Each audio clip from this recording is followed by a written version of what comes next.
Let's have a look at this beautiful 18th century pocket atlas right here in a period full calf binding with this richly gilt stamped spine, title label in gilt, small old early paper label that could no doubt be soaked off if you so desired. Same with this, if you just wet this, it'd probably peel right off because the glue is almost certainly organic. Remnants of some sort of an early presentation gift award plate or something like that. It's Universal Geography. It's published in Paris in 1774, which is a great year in American history. And so for this to be printed in Europe at the time, right before the American Revolution, is worth noting. The first folding map is the world in double hemispheres. It's shows California right here as an island with this strange landmass and this gap of land between the two. Going across the bottom here, we have this giant southern continent, a partial outline of Van Diemen's Land here, and a very partial outline of New Holland. These coastlines are not yet completely known. And so we'll go on to the next map, like so. And this is a map of Europe.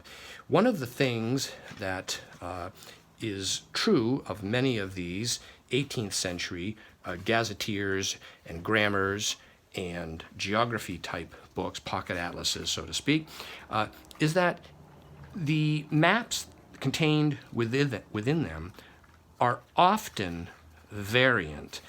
And so while a particular title may appear at first glance to be similar to another one, in fact, the contents of it can be entirely different.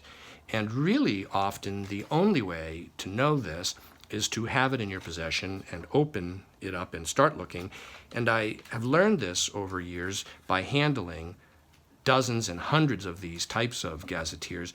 And it's surprising to me how even the same publisher, a year or two apart, can have entirely different maps, or a mixture. This page here has got a little split in it.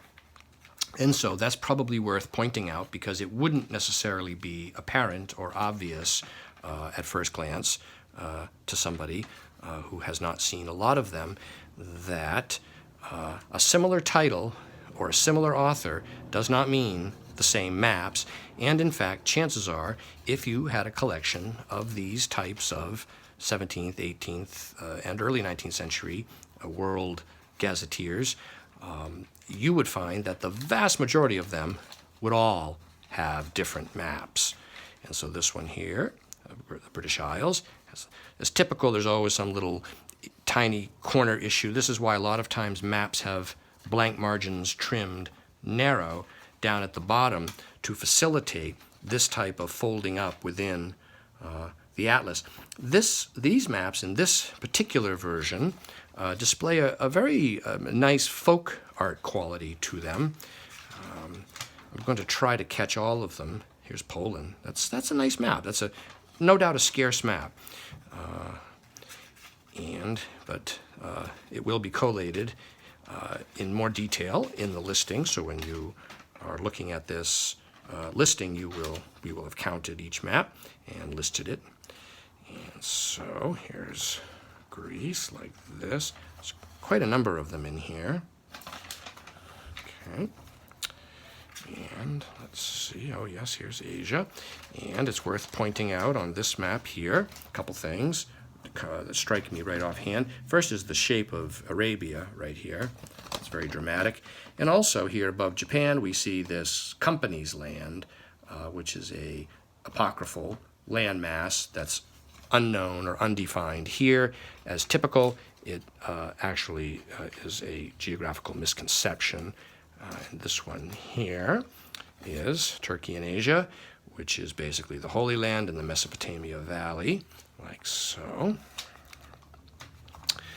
And let's see here, the paper's all handmade, it's well preserved. This type of paper can last essentially indefinitely.